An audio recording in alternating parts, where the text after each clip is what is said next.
முதலமைச்சர் அவர்கள் தலைமையிலான ஆளுங்கட்சியும் சட்டப்பேரவை தேர்தலுக்கு முன்பாக வெளியிட்ட தேர்தல் அறிக்கையில் பாட்டாளி மக்கள் கட்சியின் கொள்கைகள், நோக்கங்கள் ஆகியவற்றுக்கு ஒத்துப்போகும் வகையில்தான் வாக்குறுதிகளை வழங்கியது.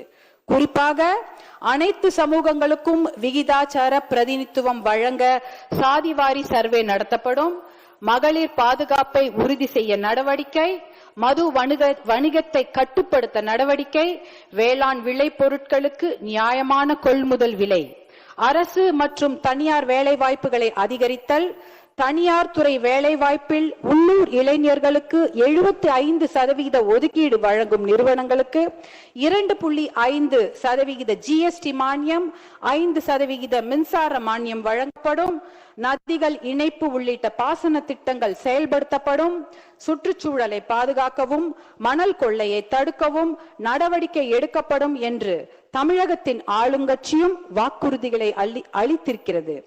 தமிழகத்தின் முதலமைச்சராக பொறுப்பேற்ற மாண்புமிகு விஜய் அவர்கள் சட்டம் ஒழுங்கை பாதுகாப்பதற்கான நடவடிக்கைகள் குறித்து விவாதித்த பின் வழிபாட்டு தலங்கள், பள்ளிகள், மக்கள் கூடும் இடங்கள் ஆகியவற்றுக்கு அருகில் உள்ள 717 மதுக்கடைகளை அடுத்த 2 வாரங்களுக்குள் மூட ஆணையிட்டிருக்கிறார். அந்த நடவடிக்கையை பாட்டாளி மக்கள் கட்சி வரவேற்கிறது, பாராட்டுகிறது.